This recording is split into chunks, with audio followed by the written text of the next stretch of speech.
Quanto vale um Bitcoin? Essa é uma pergunta praticamente irrelevante, visto que no mercado de criptomoedas os preços mudam o tempo todo, tendo uma volatilidade muito maior do que o mercado tradicional. Talvez uma pergunta melhor seria: quanto irá valer o Bitcoin? Afinal de contas, o Bitcoin é a grande aposta de muitos para o futuro. Durante a SXSW 2023, Natália Arcuri, dona do canal Me Poupe, o maior canal de finanças do mundo, deu uma declaração polêmica em seu LinkedIn. O Bitcoin é a única saída para a liberdade financeira. Semanas depois de demitir metade de seus funcionários, afirmando estar dando novos rumos para a empresa com o auxílio das inteligências artificiais e da blockchain, a tecnologia utilizada no Bitcoin. Em junho de 2022, Jay-Z, considerado o melhor rapper de todos os tempos pela Billboard e indiscutivelmente um grande homem de negócios, não só no mundo da música, mas também em outros mercados, apresentou a Bitcoin Academy, um projeto filantrópico para educar as pessoas de seu bairro e ajudá-las a alcançar a liberdade financeira longe do crime. A moeda digital, que começou como moeda de troca nos fóruns da internet, tem se tornado cada vez mais popular entre grandes nomes do mercado financeiro. Mas afinal de contas, o Bitcoin tem mesmo algum valor real? Em 1626, os indígenas algonquinos venderam a ilha de Manhattan para os colonizadores holandeses por quinquilharias que valeriam não mais do que $24. Sabendo que Manhattan se tornou, qualquer um pode afirmar que foi um péssimo negócio. Entretanto, no entendimento do povo algonquino, não era possível ser dono de terras, então ao fazer a troca, eles estavam recebendo as novidades trazidas pelos europeus em troca de nada, ou seja, um ótimo negócio. Tanto que o nome Manhattan era como os algonquinos se referiam aos colonizadores, o que na língua deles significa homem louco. Afinal de contas, só um louco pagaria por algo que você não pode possuir. A mesma crítica é traçada pelas pessoas mais analógicas em relação ao Bitcoin. Por que você pagaria por uma moeda que não pode ter em mãos e que só existe no mundo digital? Entretanto, esse mesmo raciocínio é utilizado pelos entusiastas do Bitcoin em relação às moedas fiduciárias. Quanto vale uma nota de R$100?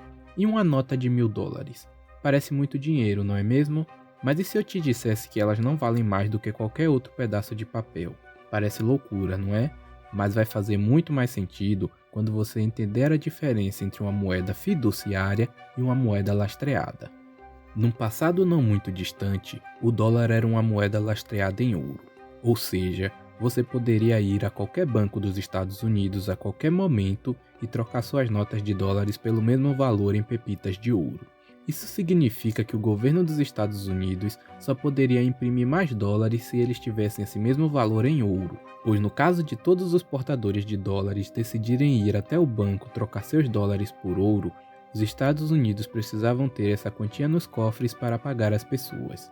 Considerando que o ouro é um metal precioso e a quantidade de ouro no planeta Terra é limitada, ter um lastro em ouro traz muita segurança para uma moeda. Porém, esse sistema deixou de existir em 1971, por decisão do presidente da época, Richard Nixon, e atualmente o dólar já não tem lastro em nenhum bem com valor intrínseco, ou seja, ele se tornou uma moeda fiduciária. Ele não vale nada mais que o valor que as pessoas atribuem para ele, e quanto mais dólares existem em circulação, menos a moeda vale. E já que o governo não precisa mais adquirir ouro antes de imprimir mais dólares, o potencial de desvalorização da moeda é infinito e é decidido quase que exclusivamente pelos líderes de Estado. Já o Bitcoin simula um metal precioso. Para se gerar novos Bitcoins, é necessário se quebrar blocos de dados, um processo que leva tempo e demanda equipamentos caros, o que chamamos de minerar Bitcoin em alusão aos minérios preciosos. A cada bloco minerado, novos bitcoins são gerados como recompensa para o minerador. Entretanto, a cada 210 mil blocos minerados, o valor pago por bloco diminui pela metade. Esse evento é chamado de halving, que vem da palavra em inglês half, que significa metade. Ao diminuir a quantidade de bitcoins pagas por bloco, evita-se que muitos bitcoins sejam criados, assim evitando a inflação e, por consequência, a desvalorização da moeda.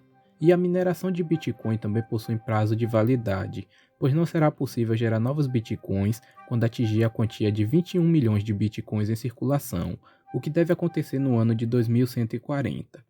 Entretanto, todo esse mecanismo de proteção do Bitcoin é garantido pelos smart contracts, contratos inteligentes programados pelo criador original do Bitcoin, que se encontra quebrado em pequenos pedaços e espalhado pela rede do Bitcoin, o que democratiza o controle da moeda, ao invés de estar centralizado na mão de um único presidente.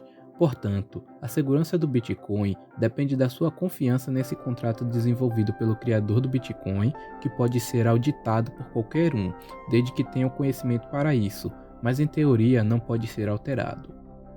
Portanto, se as moedas fiduciárias ou o Bitcoin é mais seguro, isso depende apenas de quem você confia mais, nas tecnologias democráticas da blockchain ou nos governantes por trás dos estados que emitem as moedas.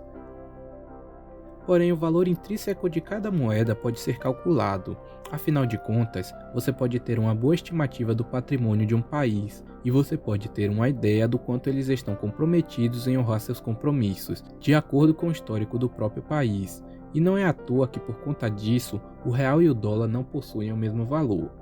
Esse mesmo cálculo de valor intrínseco pode ser usado para o Bitcoin e qualquer outra criptomoeda, com uma única diferença: a blockchain é muito recente e não se tem um histórico muito preciso dessas moedas. O conceito de valor intrínseco é muito interessante para o investidor e pode ser aplicado em qualquer mercado. Nesse vídeo eu mostro como Warren Buffett, o maior investidor de todos os tempos, aplica esse conceito na hora de escolher as suas ações. Te vejo lá.